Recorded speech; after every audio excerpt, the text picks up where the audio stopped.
Lehenengo hitzaldia egingo digun pertsona aurkeztuko dizuet orain, gehienek ezagutzen duzue. Marijo Alberdi Erize, erizaina izateaz gain gizarte eta kultura antropologian ere lizentziatua.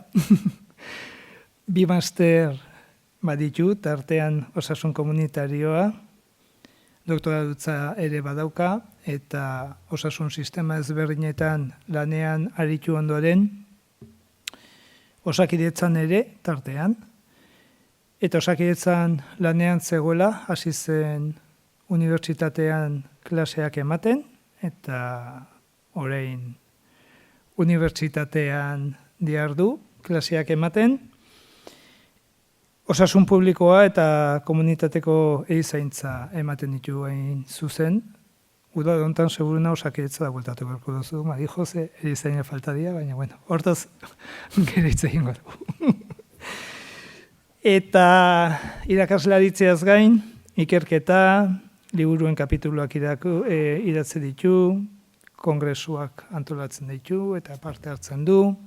Bueno, nik usteet hasierako hitzaldi honentzako persona oso aproposa, ikuste dezakezuen bezala izenburua osasuna sustatzea, bizitza eta osasun maila egokia lortzeko bidean, eta nik usteet biltzarrean atzetik etorriko diren mailinguruak eta tailerrak eta ulertzeko sarrera ezin aproposagoa dela. Beste gabe, Marijo, nahi zunen. Bueno, esan bezala, Carlosek,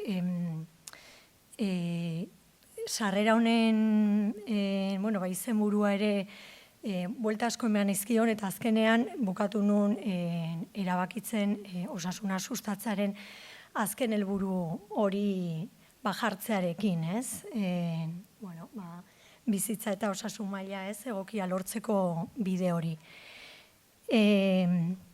Aurkezpen hau prestatzen hasi nitzenean, ez, burura galdera batzuk etorri zitzaizkidan, ez, gogoeta ere egitera eman indutenak, eta, abia puntua izan zirenak, aurkezpen honetarako, ez. Eta, hauek izan ziren ere lehendabiziko zirriborroak, ez. Alde batetikan galdetzen nun, ordu erdi badaukat, ez? Eta ordu erdi batean, ez, nondik hasiko naiz, ez? Zazalduko diet zer dan osasuna sustatzea, joko dut zer ez den kontatzera, ez? Nondik hasi. Gero beste galdera bat esaten nun, osasuna sustatzea, osasuna, zer da osasuna, ez? Ez, eta zer dago osasuna sustatzearen hitzaren atzean. Beste galdera bat esaten nuena, noiztik hitz egiten dugu osasuna sustatzeaz, ez? Eta zer eremutan ikusi dezakegu hori.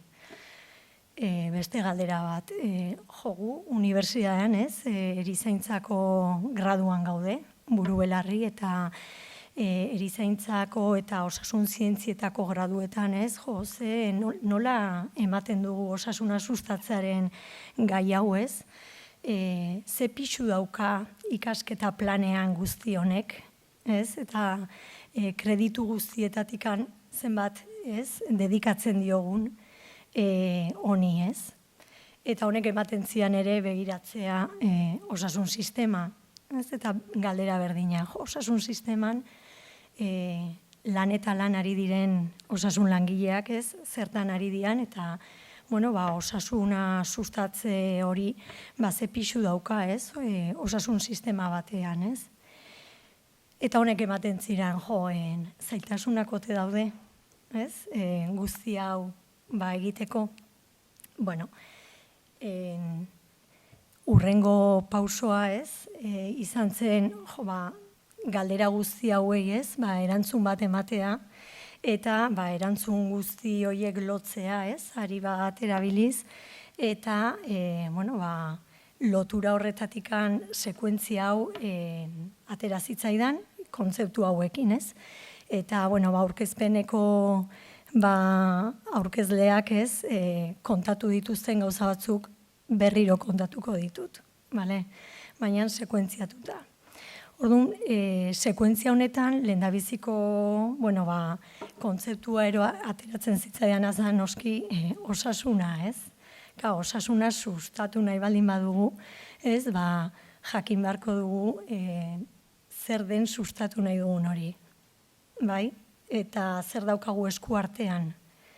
Eta horren arabera, sustatuko dugu gauza bat, edo sustatuko dugu beste bat, ez? Orduan, iruditzen zitzaidan garrantzitsua lehenik eta behin kontzeptu honetan gelditzea, ez? Osasun zientzian, badakigu, osasun zientzian, osasun eremuan, ez, definizio pilo bat erabili dira, badakigu, definizioak, ez, garatzen joan direla, denborak aurrera egin ala, eta baina ez dugu lortu adostea definizio bakar bat, ez?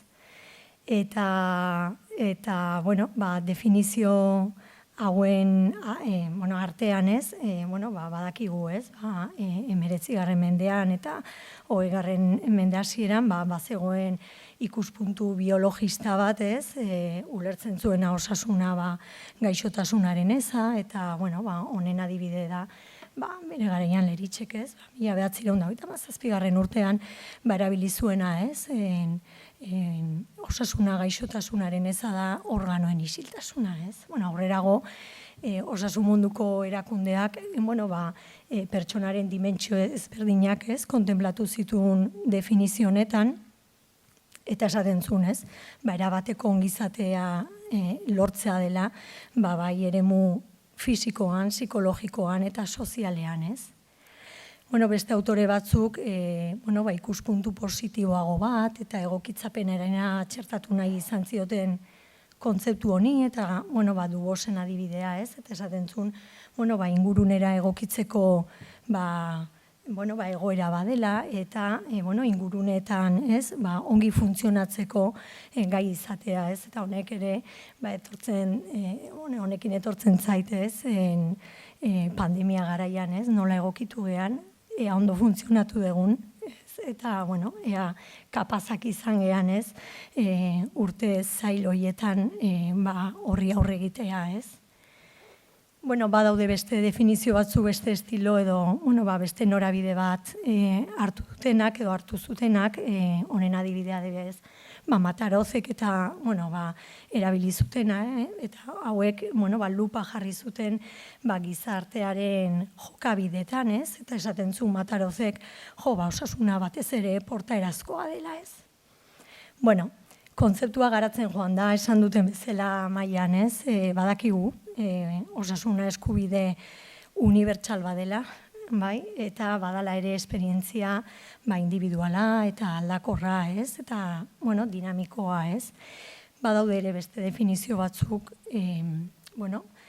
zabaldu egiten dutenak osasunaren kontzeptua ez bakarrik pertsonaren esparrura, baizik eta komunitatearen esparrura, ez. Eta, honen adibide bat izan daiteke, DGL Fundazionek, ez, 2018 urtean, bota zuen edo erabili zuen definizioa, ez, eta esaten zuen, pertsona bakoitzak, ez, gizaki bezala, ez, duen potentzial hori, ez, helarazteko den gaitasuna, baina baita ere, lortu behar dugula ere komunitate osasuntsuak, ez, lortzen, ez. Lehen esan bezala, badaukatea gurtzen, atzematen zaitez, lehortasun hau. Esan bezala, ez, definizio hauek, osasun eremuan eta osasun zientzian erabili ditugu, ez? Baina nik uste dut ere kontutan eduki behar ditugula, ez, beste zientzia batzuetan erabili direnak eta erabiltzen direnak, soziologian ere erabiltzen da, antropologian ere erabiltzen da, osasunaren kontzeptua, filosofian ere erabiltzen da, ekonomilariak ere erabiltzen dute, ez? Eta hori ere interesgarria da kontutan izatea, ez? Eta nola ez, herritarrak ez, biztanleak zer pentsatzen du osasunaren inguruan, ez? Bere egunerokotasuna nola bizitzen duten beraiek, nola bizitzen dugun osasuna, ez? Eta, bueno, segurazki ez, biztanleak daukan osasunaren kontzeptua, beraien lehentasunezko premiekin, ez, lotuta egongo da, eta premia horiek asetzarekin, ez? Horregatikan, bueno, generoaren, sexuaren, adinaren eta egoera pertsonalaren araberakoa izango da, ez?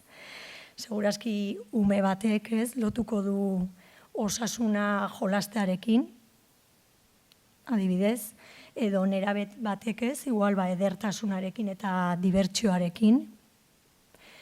Adineko batek aldiz agian familiaren babesa izatearekin edo ez sufritzearekin, ez?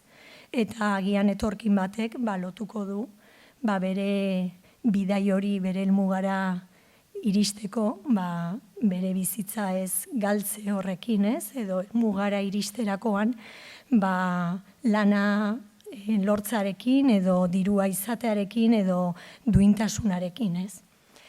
Beraz, bueno, osasuna, ez, da kontzeptu bat eremu askotan erabiltzen dena, eta uste dut osasuna sustatzearen saiakera horretan ari garenak, ari zaretenak, ez, kontemplatu beharko genituzkela, ez, denen artean, interpretazio guzti hauek, ez.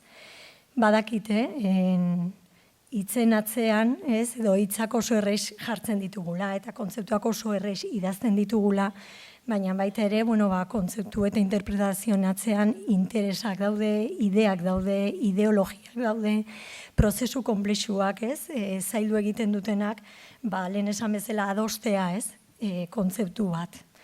Interesgarria zer da, hausnarketa hauek egitea, ez, eta, guzti hau, ez, zabaltzea eta partekartzea, ez, denen artean. Orduan, lehendabiziko kontzeptua hori iruditzen zitzaidan komentatu edo abordatu behar genuela, ez? Badago beste kontzeptu bat ere, interesgarria lotura duena osasuna sustatzearekin eta da salutogenesiaren kontzeptua, ez? Bere esanahia, ez? Osasunaren jatorria da.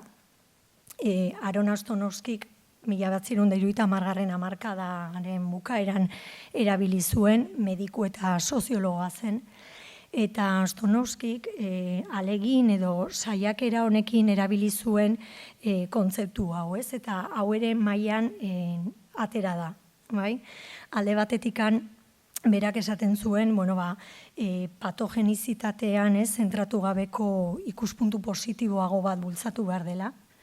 Hau da, sendatzea, ez, gaixotasunak sendatzea eta osasun arazoak sendatzea oso garrantzitsua da, beharrezkoa da, baina bera planteatzen zuen, zerbait gehiago egin behar genuela jendearen dimentsio ezberdinetan, ez, ongizate maila lortzeko, ez.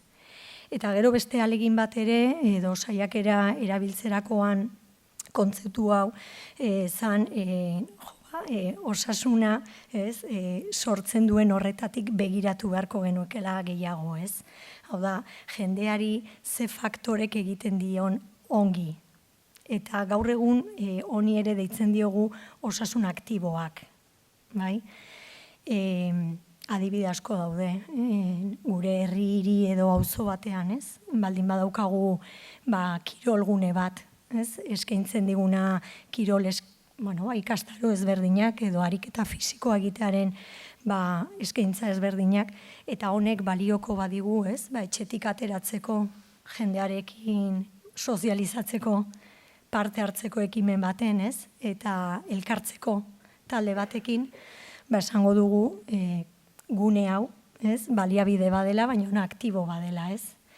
Eta orduan, aktiboak ere, kontutan eduki beharko genituzke, ez? Gure herri, auzo eta hirietan aktibo pilo badauzkagu, bai? Aktibo kulturalak, aktibo ekonomikoak, aktibo fisikoak, erakunden aktiboak, eta baita ere gu geuke, pertsona bakoitzak aktiboa gera, bai? Potentzial pilo dauzkagu, eta hon egiten diegu seguraski, seguru nago, beste batzuei, ez? Badago hitzaldi bat, ez dakitzen mai inguruan da, gustatu zaidana, ez? Uste dela bakardadearen bide lagunak, ez? Eta seguraski gutako denok gara norbaiten bide lagun, bai? Orduan, interesgarria ez, identifikatzea zer daukagun positibo bakoitzak. Batzutan ez dugu sinisten. Joskezu, ze ondo, zenbat entretenitzen nahi zurekin, zure konversazioekin. Bai, bai. Orduan, badaude aktibo batzuk guk geuk dauzkagunak eta besteak aurkitu ditzazkegunak gure inguruan, ez? Egia da, aktiboak oso pertsonala direla. Pertsona bati hon egin diezaioke aktibo batek eta beste bati ez. Baina medikazioarekin ere hori gertatzen da. Eta horri biltzen dira, egokitzen, gauza bakoitza, ez? Orduan, honekin ere egin dezakegu gauza berdina, ez?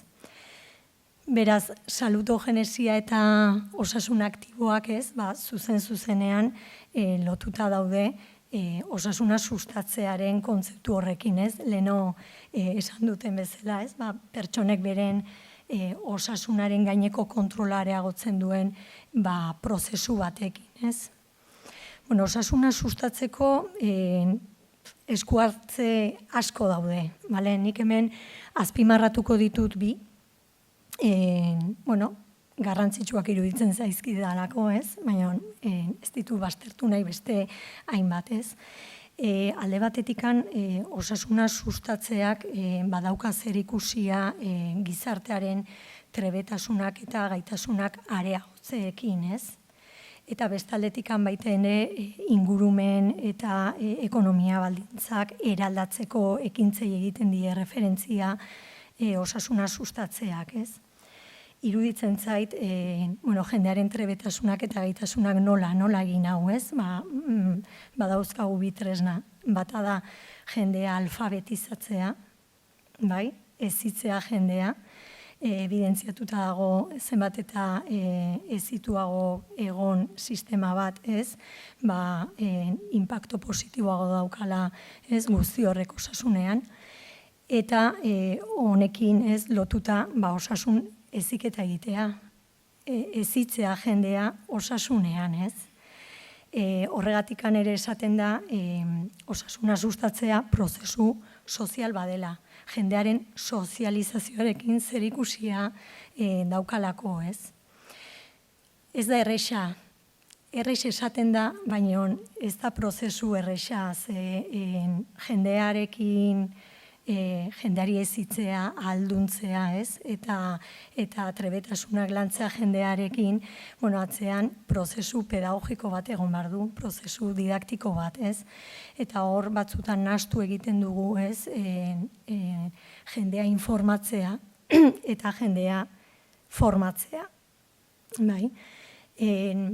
Adibide asko daude, herri hiri eta auzoetan, hezkuntzarekin zerikusia dutenak, ez? Hemen ekartzen dut proiektu bat, herri txiki baten egindakoa, ez? Eta proiektuaren atzean badago saio bat izena duena bizikleta eguna, ez? Eta, prozesu bat, dago prozesu pedagogiko bat honen atzean, non, ulertzen da pedagogi egin behar da, egin behar dela eta ahaldundu egin behar dugula jendea gai honetan, ez? Eta honen atzean, badago, ez? Egoeraren, barkatu, nahi nuen puntualizatu berdin du, jarraituz numeroak, ez? Badago proiektuaren atzean, ez? Aztertu beharra egoera, zergatik nahi dugu egin proiektu hau, ze beharra dago mugikortasunerako tresna hau jakitea erabiltzen eta honen inguruko elementuak martxan zergatik jarri behar diran, zer nahi dugu lortu, ze helburu pedagogikoak nahi ditugu markatu, kasu honetan eta egun horretan 3 helburu pedagogiko zeuden, alde batetikan nahi dugu lortu jendeak ondo ikasten erabiltzen bizikleta bat, ondo ikasten erabiltzen ibilbideak eta oinarrizko konponketa batzuk ikasten, ez? Helburu pedagogikoa jarri behar ditugu, pentsatu behar dira ere horrelako prozesutan ze metodologia didaktiko erabiliko dugun, ze nola erakutsiko dugun eta nola barneratuko dugun jendeak nahi duguna ikasi, non egingo diran gauzak, nork egingo ditun, nork erakutsiko duen, nola ebaluatuko ditugun gauzak, inpaktua eukidun ala ez, bai? Jendeak gehiago erabiltzen du tresna hau, epe motzean, epe ertainean, epe luzean, bai, eta gero prozesuak ere nola joan dira. Esan nahi dut, osasun hezkuntzaz hitz egiten dugu, badauzkagu asmoak, baina batzutan nahastu egiten dugu osasunean informatzea eta osasunean ezitzea, ez? Gero beste aldetikan, baita ere osasun hezkuntza, ez, oso baliabide ona da osasuna sustatzeko, ez bakarrikan jendearen alduntzean baliodulako alduntzeko, baizik eta baita ere jendearekin lan egiteko tresna oso ona dalako, bai? Eta gero, helburua osasun hezkuntzan ez, izan beharko luke, gizartean dauzkagun jokabide ez osasuntsu horiek, aldatzeko ahalegin bat bezala, ez? Orduan, iruditzen zait, tresna oso interesgarria dela osasuna sustatzeko eta leheno mailan esan dute, hezkuntza eremu askotan, bai, etxetik, daukagu lan asko, etxekoak, gure etxekoei ez hitzeko eta haiek guri ere ez hitzeko denen artean, eskoletan, osasun hezkuntzak, hezkuntza sistemak ere badauka zer egina, komunitateetako elkarteak, osasun sistemak, guk unibertsitateak, ez? Badaukagu lan asko, ez? Hau lortzeko, ez? Eta bultzatzeko. Eta gero badago, beste esku hartze garrantzitsu bat osasuna sustatze honetan dela, gizarte ingurumen eta ekonomia baldintzak eraldatzeko ekintzak, ez? Gero, esango dugun bezala, jokabide asko baldintzatuta daude, bai? Eta orduan, biak paraleloki egin beharko genituzke. Askotan jokabide bat aldatu nahi dugu, baina beraien baldintzatzaileak ez baldin baditugu aldatzen, ez dugu lortuko osasuna ondo sustatzea, ez? Honek ematen dia bidea, osasunen baldintzatzaileaz edo baldintzatzailetaz hitz egiteko, ez? Eta, eredu asko egondu dira, baldintzatzaileak, zeintzuk diren, ez? Osasun baldintzatzaileak zeintzuk diren adierazteko, ez? Ezagutu genuen Lalonderen eredua, ez? Guatzezate, 1974 urtean, ez? Kanadatik etorri zen, eta erabili genuen, eta baliagarria izan zen garai hartan, ez? Hemen osasun baldintzatzailea 4 multzotan selkatzen ziren, eta gaina ponderatu egin ziren, eta hor ikusi genuen, bizi ohiturak ze pisua duen, ez? Gaixotze prozesuan eta osasunean, ez? Gero aurrerago, 1991 urtean, beste eredu bat, osoago bat, ez? Aurkeztu zen, eta baitere erabili dugu, ez? Eta hemen ja osasun-baldintzatzaileak geruzatan aurkezten dira, barnekoenetatik kanpokoenera elkar eraginez, ez? Badaukagu beste eredu bat, 2010 urtetikan aurrera, ez? Erabiltzen ari geana, ez? Eta baliagarria izaten ari da osasun desberdintasunen aurrean hausnartzeko zeintzuk diran hauen kausak eta kausen kausak. Bai? Orduan, eredu guzti hauen garapenari esker, esan ditzazkegu bi gauza, ez? Gauza asko. Baina, hemen ordu erdi honetan bi aipatuko ditut. Bata, Leno Carlosek esan duen hori, ez? argi eta garbi dago testu inguru sozioekonomikoek eta politikoek eta politika makroekonomikoak sanitarioa barne, kulturala barne, eta gizartean dauzkagun baloreak eta ze garrantzia daukan osasunaren egoeran, ez? Eta horregatik, Carlosen saldi hori erabiliz, ez? Askoz garrantzitsuagoa da, ez? Postakodea kode genetikoa baino, ez? Bi zutabe hauen artean, ezker eskubiko artean, ez dago inolako arrazoi biologikorik desberdintasun hauek justifikatzen dutenik, ez? Eta aldiz badaude arrazoi ekonomiko, politiko, kultural, erlijioso, ez? Desberdintasun hauek justifikatzeko, ez? Egia da jarri ditudan adibideak, ez? Oso nabarmena direla. Ez eta batek esaten du, bitu. Baina, badakigu ere, ez? Gure Euskal Herrian eta Euskal Autonomia Erkidegoan badauzkagula ere osasun desberdintasunak edo gizarte desberdintasunak, ez? Orduan, ze pixua daukan guzti honek osasuna sustatu nahi baldin bada. Eta beste ondorio bat ere ateratzen da eredu guzti horietatikan eta da leheno aipatu dudana, ez? Ohitura osasungarriak eta bizimoduak ez direla jokabide independienten ondorio gizarte saren baten barruan daude.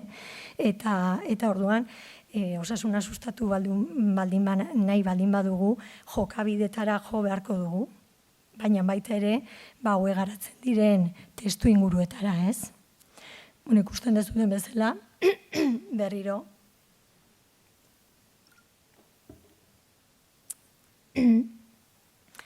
Orduan, leheno aipatu duten proiektu horretan, ere, aztertu behar izan zen, zeintzu ziren, helburu horiek lortzeko genituen edo zituzten baldintzatzaileak, ez? Eta aztertu zen, ez? Zein da, ez? Daukagun eredua mugikortasunaren inguruan, nola dauzkagu ibilbideak, ez? Nola daukagu ingurua, eta hainbat baldintzatzaile, ez? Ez bakarrikan, zergatik jendeak ez du, erabiltzen tresna hau, bere egunerokotasunean, baizik eta zerk eragozten du hori ongi egitea, ez? Honengatikan, ez, esaten da, osasuna sustatzea prozesu sozial bat dela, baina baita ere prozesu politiko bat, eta hau ere mailan aipatu dute, ez? Ze politikoek, ez, bere maila horretan, erabakitzen dituzten gauza asko, zer ikusi dauka gero daukagun osasun maila horrekin, ez? Izaera politiko hau ez da berria, osasuna sustatzaren mundu mailan hainbat konferentzia egin dira, lehendabizikoa egin zen 1986 urtean, Ottawan, Kanadan, berriro Kanadan, eta han argi gelditu zen, ez, gure herrialdeetan osasuna sustatu nahi baldin bazan, politika publiko osasungarriak ezinbestekoa zirela martxan jartzea, ez? Eta ondoren hainbat konferentzia burutu dira, Australian, Mexikon, Indonesian, Tailandian edo, Afrikan, Suedian eta azkeneko Txinan, eta guztietan, egondu dira, konferentzia bakoitzean gai zehatz bat egondu da, edo emakumearen egoera, edo klima aldaketa, edo elikadura dela, baina guztietan azpimarratu dituzte 3 gauza, bata, osasuna publikoak sustatzea, bi, osasuna bultzatzen duten giroak sortu behar direla, eta jarraitu behar dugula jendearen trebetasunak eta gizartearen trebetasunak lantzen eta lortzen, ez? Orduan, proiektu honen atzean, egondu ziren ez bakarrikan etzen bakarrikan erakutsi bizikletan ondo ibiltzen eta ibilbideak ondo erabiltzen, baizik eta egondu zen lanketa bat, zituzten baldintzatzaile batzuk aldatzeko, ez? Orduan, herri mailan egin ziren obra edo lanketa batzuk horrera bideratuta zeuden, ez? Edo gune batzuk jarri ziren bizikleta garbitzeko, edo gune baten jarri ziren oinarrizko tresna batzuk, konponketa batzuk egiteko, ez? Guztia esan eta gero, beste galdera bat egin nuenan ere zirriborroan zen, orduan, guzti hau, noren esku dago, ez? Eta, edozein osasuna sustatzaren eredu eta osasun determinatzaileen edozein eredu erreparatzen badugu, argi gelditzen da, ez? Eta hau da pixkat osasun sistema erlajatzeko, argi gelditzen da osasuna sistemaren edo osasun sistemaren ekintza gaitasuna mugatua dela, ez? Beharrezkoa da, ezinbestekoa da, oso garrantzitsua da, baina ez da nahikoa, ez? Ze baldintzatzaile hauen aurrean ezin dugu asko egin, ez? Eta horregatikan, osasuna sustatzeak, inplikatutako guztien, ez? Koordinazio eskatzen du. Gobernuak daukate beraien ardura, unibertsitatea daukagu gure ardura, osasun sektorea dauka bere ardura, sektore ekonomikoa dauka bere ardura, ez? Orduan, eta nola ez, komunitateak ere, ez? Gizarteak, ez? Osasuna sustatzean edozein ekintza nahi baldin badugu burutu, jendearen parte hartzea ezinbestekoa da. Bai? Gainera jendearekin lan egiten dugunean, ez, aukera hirukoitza ematen alde batetikan osasun komunitarioa burutzeko, herriko edo hiriko lekuak osasunean pentsatzea diseinatzeko, eta gero normalean parte hartzen dugunean, ez? Ez dakizu gertatzen zaizuen, baina parte hartzen dugunean zerbaitetan, zerbaiten parte gehala sentitzen dugu, eta hori oso aberatsa izaten da, ez? Orduan, galderari erantzunez, ez? Kasu honetan jarri dudan proiektuan parte hartuzun herritar talde batek, parte hartuzun udaletxeak, baldintzatzaile horiek eraldatzen, eta parte hartu zuen ere sektore sozial batek, aisialdiko guraso elkarte batek. Orduan galderari erantzunez eta gure biltzar honen leloa, ez, irakurtzen badugu, osasuna sustatzea guztion ardura da, ez? Eta, hori espero dugu, ez? Edo behintzat asmoa biltzar honetan hori da, ez? Entzungo ditugun eta ikusiko ditugun esperientziak agente eta sektore ezberdinen artean, ez? Edo behintzat ahalegin horretan daudela agente eta sektore ezberdinak, ez? Osasuna sustatze honetan. Bukatzeko, ez dakit denboraz nola noan, baina bukatzeko, ez, aipatu ditudan arlo teoriko hauek egia da praktikara eramatean ezin dugu esan oztopo batzuekin aurkitzen ez garenik. Baina honek ere ematen diogu jokua erronkak, ez, izatera, eta erronka horiei ere begiratzea eta aurre egitea, ez?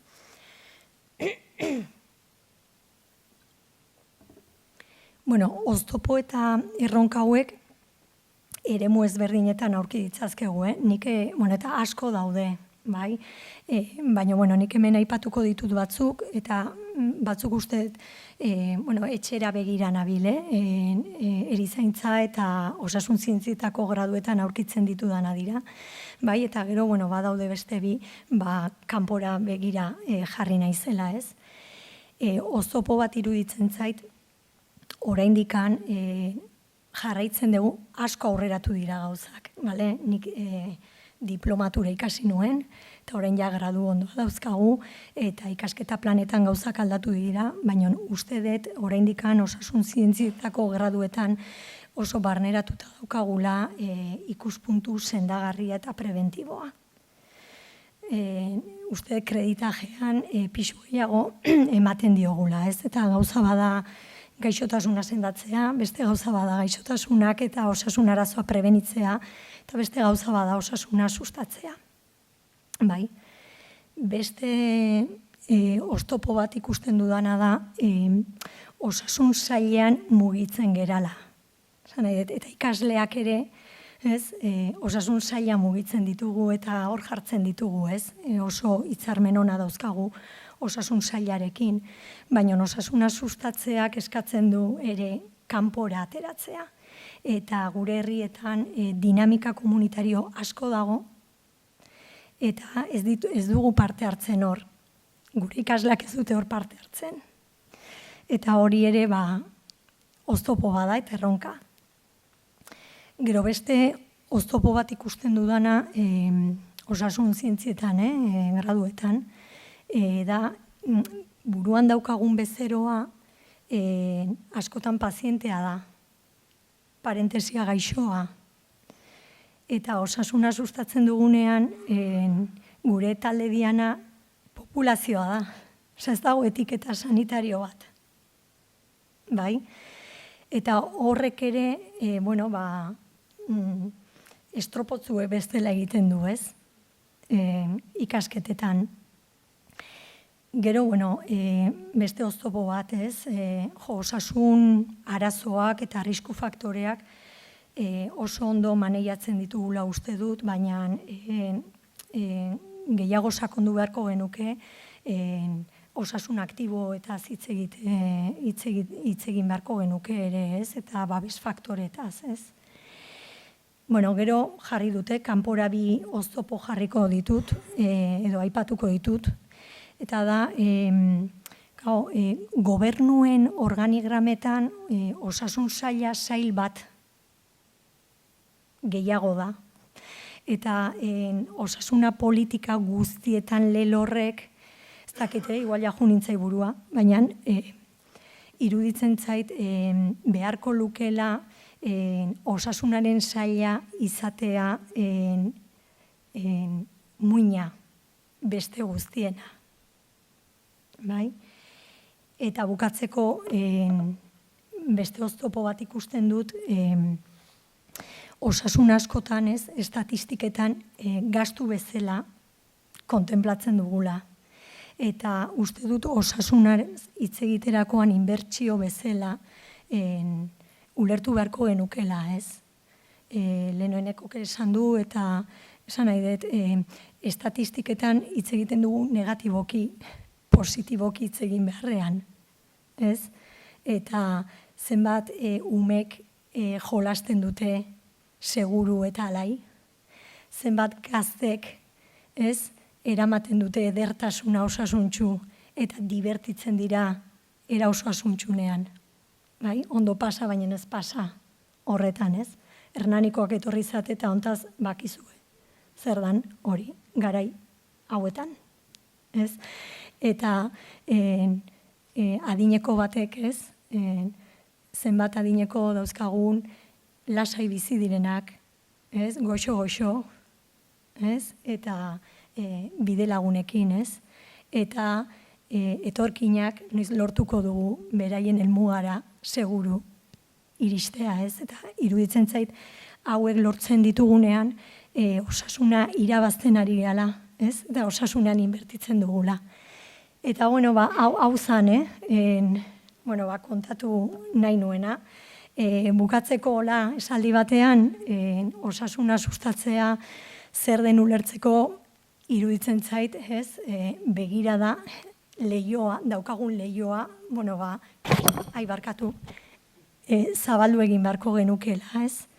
Eta, hori espero, dauzkagun mai inguruekin eta tailerrekin, eta, ez, ziur nago, begirada hau, eta asko ikasiko dugula, eta begirada hau lagunduko digula, zabaltzen.